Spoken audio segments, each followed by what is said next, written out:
আসসালামু আলাইকুম। কেমন আছেন সবাই? আজকে আমি দেখাবো অনেকেই জানতে চান যে কিভাবে আমি ড্রেস ডিজাইন করি, মানে আমার নিজের জন্য। তো আমি আমার ড্রেসের সাথে ম্যাচিং করে সুন্দর একটা লেস কিনে নিয়েছি লেসের দোকান থেকে। মানে ড্রেসটা হচ্ছে একদম সিদ্ধ জলপাই কালারের মধ্যে, তার মধ্যে হট পিঙ্কের কাজ করে দেওয়া আছে, মানে ফুলের একটা সুন্দর প্রিন্ট করে দেওয়া আছে। সেক্ষেত্রে আমি ড্রেসটা এভাবে লেসগুলোটা ম্যাচিং করে নিয়ে এভাবে সেলাই করে নিয়েছি। খুব সুন্দর আর কি কালারটা, মানে হট পিঙ্কের মধ্যে। অনেকে জানতে চায় যে মানে লেস দিয়ে কীভাবে এত ইজি ভাবে আর কি ড্রেস ডিজাইন করা যায়। এই দেখছেন আমার ড্রেসটা, মানে গলার ইটা আমি লেস ওয়ার্ক করে নিয়েছি। তারপর আমার ওড়নাটা দেখেন কিভাবে আমি একদম সুন্দর করে ফিনিশিংয়ের সাথে সেলাই করে নিয়েছি, ঠিক আছে।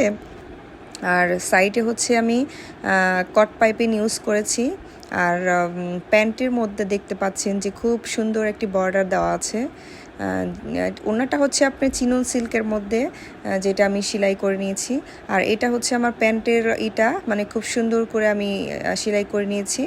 আর এটা ড্রেসটা, যেটা নেক পোর্শনটা আমরা এমব্রয়ডারির কাজ আছে বিধা আমি সিম্পলের মধ্যেই খুব সুন্দর করে কট পাইপিং করে দিয়েছি, যাতে লুকটা একটু মানে একটু ভিন্ন রকম আসে, স্মার্ট লাগে, এর জন্য আর কি।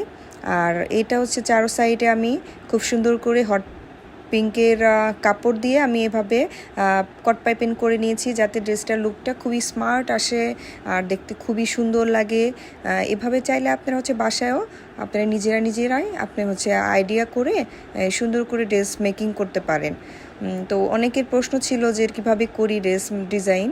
তো আমি সেই ক্ষেত্রে আমার ড্রেসটার ছোট্ট একটা আর কি ভিডিও করে আমি সেটা আর কি ভাবছি যে একদিন একটা পোস্ট করে দেব। হ্যাঁ, তো এটা আমার ফুল ড্রেসটার লুকিংটা দেখতেই পাচ্ছেন। এটা আমি একটু ওয়্যার করেছিলাম, মানে পরে একটা আমি আর কি ভিডিও করেছিলাম। তো ড্রেসটা দেখতে পাচ্ছেন, খুব সুন্দর লাগছে। আল্লাহ হাফেজ।